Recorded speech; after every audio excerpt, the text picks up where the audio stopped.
தந்தை மகன் தூயாவின் பேராலே ஆமேன். இயேசுக்கே புகழ், இயேசுக்கே நன்றி. மரியன்னையே வாழ்க. உலகம் முழுவதும் ஒரே மொழியாக இருந்தது. ஆனால் மனிதர்களின் யோசனைகள் தவறாக, அதாவது அவர்களுக்கு பெயர் உண்டாக்க நினைத்ததால் ஒருவர் பேசுவது மற்றொருவருக்கு புரியாதபடி வெவ்வேறு பாஷையாக ஆண்டவர் பிரித்தார். பைபிள் விளக்கம்.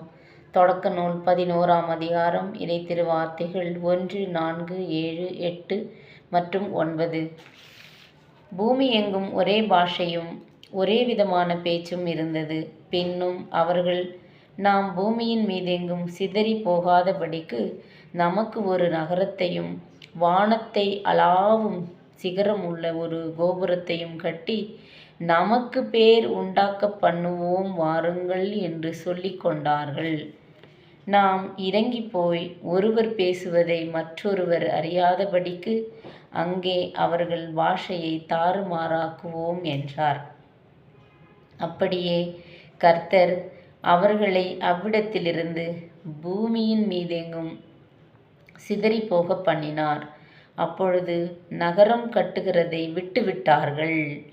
பூமி எங்கும் வழங்கின பாஷையை கர்த்தர் அவ்விடத்தில் தாறுமாறாக்கினபடியால் அதன் பேர் பாபேல் எனப்பட்டது. கர்த்தர் அவர்களை அவ்விடத்திலிருந்து பூமியின் மீதெங்கும் சிதறி போக பண்ணினார். ஆமேன்.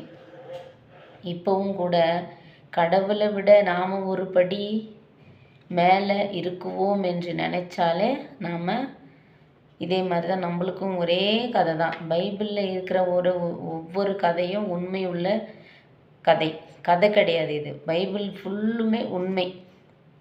நம்ம கொஞ்சம் கூட அவரை விட மேன்மை உள்ளவர்கள் அப்படின்னு நினச்சி வாழ்ந்தோம்னா நம்மளுக்கும் இதே கதி தான்.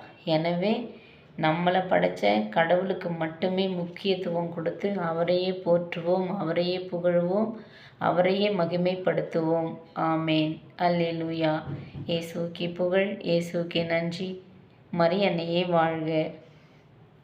தந்தை மகன் தூய ஆவியின் பெயராலே ஆமேன்.